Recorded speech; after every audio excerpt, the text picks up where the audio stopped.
Halo, perkenalkan kami dari Himpunan Mahasiswa Akuntansi BINUS University. Kali ini kami akan mempersembahkan video seputar akuntansi. Simak video ini baik-baik. Hai teman-teman semuanya. Setelah memahami pembelajaran dari bab 1, bab 2, dan juga bab 3, selanjutnya kami dari Himpunan Mahasiswa Akuntansi Universitas Bina Nusantara ingin mengajak teman-teman sekalian untuk belajar lebih dalam mengenai materi akuntansi, di mana kali ini kita akan belajar pembahasan dari bab 4 mengenai Completing the Accounting Cycle. Yang pertama, kita akan membahas mengenai pengertian dari accounting cycle. Apakah teman-teman sudah tahu arti atau makna dari accounting cycle? Accounting cycle atau siklus akuntansi adalah proses penyusunan laporan keuangan sebuah perusahaan atau organisasi yang dapat dipertanggungjawabkan dengan baik serta diterima secara umum sesuai dengan prinsip, kaidah, prosedur, metode, dan teknik ruang lingkup akuntansi. Nah, selanjutnya kita akan membahas mengenai apa sih fungsi dari siklus akuntansi. Fungsi dari siklus akuntansi adalah sebagai informasi akuntansi yang bisa dijadikan dasar untuk pengambilan keputusan dalam operasional perusahaan. Apakah teman-teman tahu bahwa siklus akuntansi dilakukan secara berulang-ulang, mulai dari pencatatan bukti transaksi hingga penyajian laporan keuangan? Dengan adanya informasi akuntansi, perusahaan bisa mengatur pengeluaran dan pemasukan secara baik, transparan, dan rapi. Apakah teman-teman tahu siklus akuntansi terdiri dari apa aja? Jadi, siklus akuntansi terdiri dari 5 tahapan yang berisi. Yang pertama, pencatatan bukti transaksi keuangan. Kedua, membuat jurnal transaksi. Ketiga, memindahkan jurnal transaksi ke buku besar. Keempat, menyusun neraca saldo atau neraca percobaan. Dan yang terakhir, membuat laporan keuangan. Setelah mendengar dan melihat penjelasan tadi mengenai bagaimana menyelesaikan siklus akuntansi, maka diharapkan teman-teman semua sudah dapat melakukan hal-hal sebagai berikut. Pertama, mempersiapkan lembar kerja. Yang kedua, menjelaskan proses penutupan buku. Yang ketiga, menjelaskan isi dan tujuan neraca saldo setelah penutupan. Keempat, menyebutkan langkah-langkah yang diperlukan dalam siklus akuntansi. Kelima, menjelaskan pendekatan untuk mempersiapkan jurnal koreksi. Dan yang terakhir, mengidentifikasi bagian-bagian dari laporan posisi keuangan yang diklasifikasikan.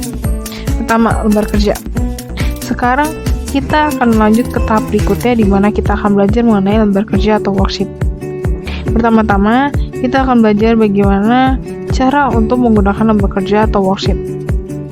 Cara menggunakan lembar kerja atau worksheet. Berikut adalah beberapa fakta tentang lembar kerja atau worksheet. Fakta tentang worksheet atau lembar kerja. Pertama, formulir multi-kolom yang digunakan dalam persiapan laporan keuangan. Kedua, bukan catatan akuntansi permanen. Ketiga, mungkin lembar kerja terkomputerisasi menggunakan program lembar elektronik seperti Excel. Keempat, disiapkan menggunakan proses 5 langkah. Dan yang terakhir, penggunaan lembar kerja atau opsional. Berikut adalah contoh ilustrasi dari lembar kerja atau worksheet. Selanjutnya, kita akan masuk ke dalam langkah-langkah apa saja yang diperlukan dalam menyiapkan sebuah lembar kerja atau worksheet. Langkah-langkah dalam menyiapkan lembar kerja. Yang pertama, siapkan neraca saldo pada lembar kerja. Kedua, masukkan data jurnal penyesuaian. Ketiga, masukkan neraca saldo yang disesuaikan. Keempat, mengembangkan saldo yang disesuaikan ke kolom laporan laba rugi dan neraca. Dan yang terakhir, jumlahkan kolom laporan dan neraca, hitung laba bersih atau rugi. Selanjutnya adalah kita akan melihat langkah-langkah apa saja yang diperlukan dalam membuat worksheet. Langkah dalam membuat worksheet. Yang pertama, mempersiapkan neraca saldo pada worksheet. Berikut adalah contoh ilustrasi dari neraca saldo. Teman-teman semua perlu diingatkan bahwa untuk saldo total neraca, kalian harus memastikan kembali antara debit dan kredit harus dalam posisi balance. Kedua, menyesuaikan jurnal penyesuaian. Ketiga, memasukkan saldo penyesuaian yang telah di jurnal ke kolom penyesuaian. Keempat, melengkapi kolom neraca saldo yang disesuaikan. Kelima, menjabarkan jumlah ke kolom laporan keuangan. Keenam, total kolom, menghitung laba bersih atau rugi. Nah, itu semua tadi adalah langkah-langkah yang perlu kalian ikuti dalam membuat sebuah worksheet. Berikutnya, kita akan masuk ke dalam tahap pembahasan mengenai cara mempersiapkan laporan keuangan dari lembar kerja. Cara mempersiapkan laporan keuangan atau financial statement dari lembar kerja atau worksheet. Berikut adalah beberapa fakta terkait laporan keuangan. Fakta tentang laporan keuangan, yaitu yang pertama, laporan laba rugi dibuat dari kolom laporan laba rugi. Yang kedua, laporan keuangan dan laporan laba ditahan dibuat dari kolom laporan posisi keuangan. Yang terakhir, perusahaan dapat menyiapkan laporan keuangan sebelum mereka menjurnal dan memposting jurnal penyesuaian. Selanjutnya adalah kita akan melihat langkah-langkah apa saja yang diperlukan dalam mempersiapkan laporan keuangan. Yang pertama adalah kita dapat menyiapkan laporan keuangan dengan melihat laporan laba rugi dari lembar kerja. Berikut adalah contoh ilustrasi dari income statement dan retained earnings statement. Kemudian ini adalah contoh ilustrasi dari laporan keuangan yang sudah berhasil disiapkan dengan data dari laporan laba rugi. Berikutnya, kita akan masuk ke poin terakhir dari worksheet mengenai cara mempersiapkan jurnal penyesuaian dari lembar kerja. Mempersiapkan jurnal penyesuaian dari lembar kerja. Yang pertama, jurnal penyesuaian disiapkan dari kolom penyesuaian pada lembar kerja.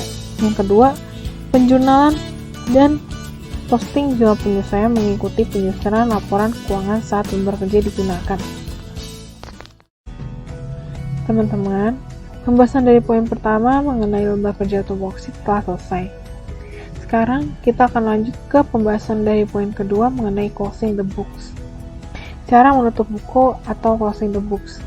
Apakah teman-teman tahu arti dari closing the books? Jika kalian tidak tahu, closing the books memiliki arti sebagai berikut, di mana pada akhir periode akuntansi, perusahaan menyiapkan akun untuk periode berikutnya. Dalam closing the books, perusahaan membedakan akun temporer dan akun permanen. Berikut adalah contoh ilustrasi dari akun temporer dan akun permanen. Selanjutnya, kita akan membahas mengenai tahap-tahap dalam closing the books. Yang pertama adalah closing entries. Pertama, mempersiapkan jurnal penutupan atau closing entries. Jurnal penutupan secara resmi mengakui dalam buku besar transfer laba bersih atau rugi bersih dan dividen untuk saldo laba. Perusahaan umumnya menjurnal dan memposting jurnal penutup hanya pada akhir periode akuntansi tahunan. Jurnal penutup menghasilkan saldo nol di setiap akun sementara. Berikut ini adalah contoh ilustrasi dari diagram proses penutupan atau closing process. Berikutnya adalah contoh ilustrasi dari closing entries. Berikutnya adalah tahap kedua dalam closing the books yang berupa memposting jurnal penutup. Berikut adalah contoh ilustrasi dari memposting jurnal penutup ke dalam bentuk the accounts.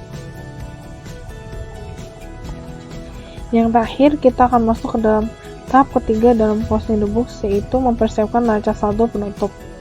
Mempersiapkan neraca saldo penutup. Yang pertama, mencantumkan akun tetap dan saldo setelah penjualan dan posting jurnal penutup. Yang kedua, tujuannya adalah untuk membuktikan kesetaraan saldo akun tetap yang dibawa ke periode akuntansi berikutnya. Yang ketiga, hanya berisi saldo untuk akun tetap sebagai laporan posisi keuangan. Yang terakhir, semua akun sementara akan memiliki saldo nol.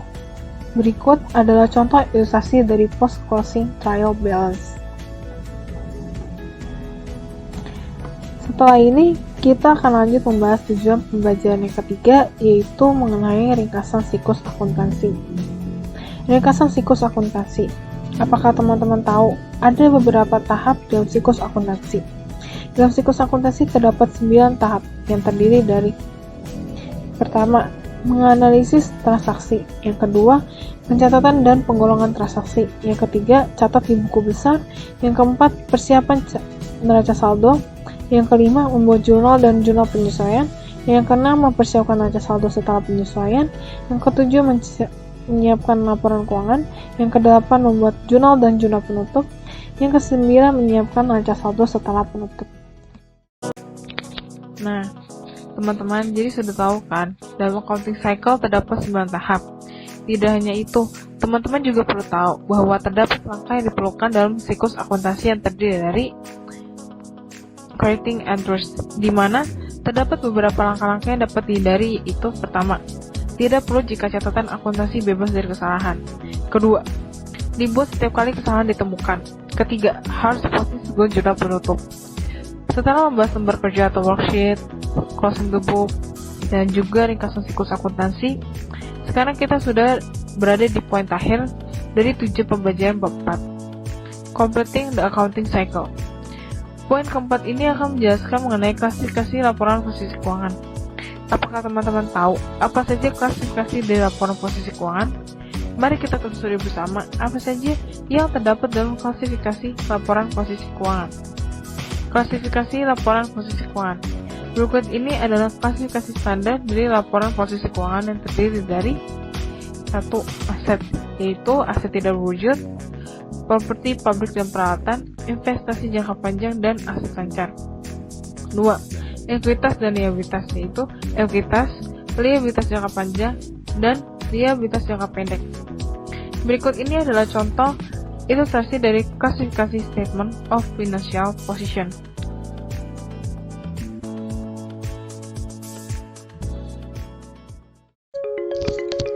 Selanjutnya, kita akan membahas satu persatu setiap poin yang terdapat di klasifikasi laporan posisi keuangan. Mari kita mulai dengan pembahasan dari poin pertama, yaitu aset tidak berwujud.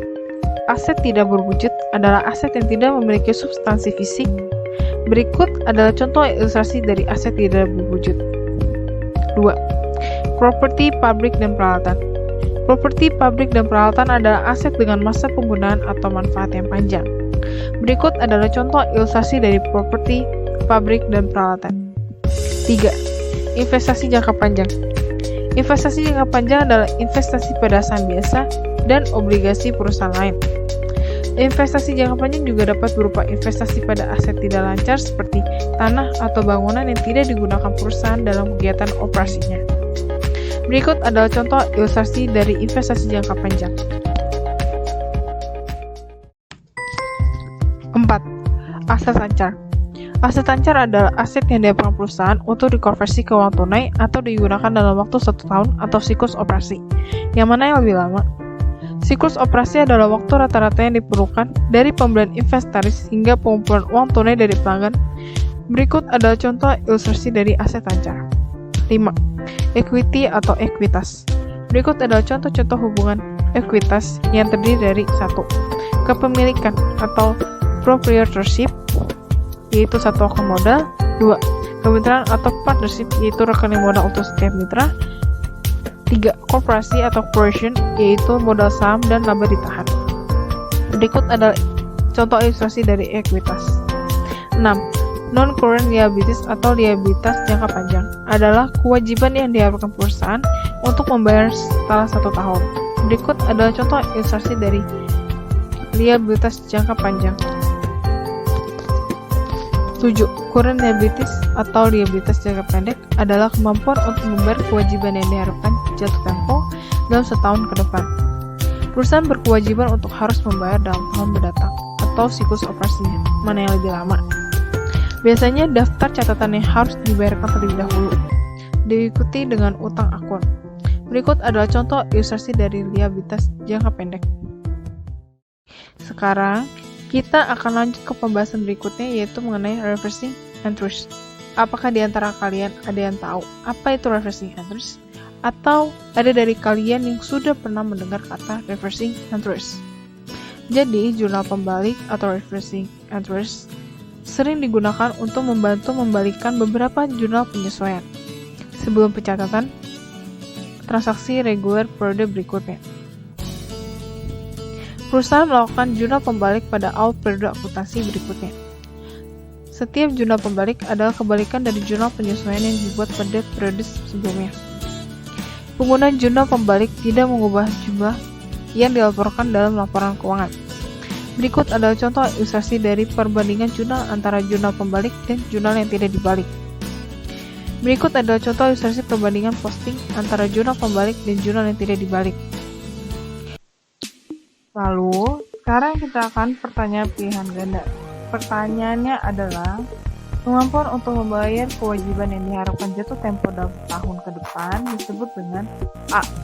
Biaya biotes jangka panjang, B. Investasi, C. Aset lancar, D. Biaya biotes jangka pendek, E. Aset biaya wujud. Jawabannya adalah D. Liabilitas jangka pendek. Tidak terasa, kita sudah berada di akhir pembahasan bab 4 mengenai accounting cycle ini. Semoga dari materi-materi yang telah disampaikan di video ini dapat bermanfaat dan memberikan tambahan pengetahuan wawasan teman-teman sekalian. Jangan lupa untuk menonton video-video pembahasan materi lainnya ya, yang dapat dilihat langsung di Instagram Himabinus, serta diingatkan bagi teman-teman semuanya untuk mengisi link kuesioner yang tertera di caption di bawah ini. Terima kasih ya sudah menonton dan sampai jumpa di video selanjutnya.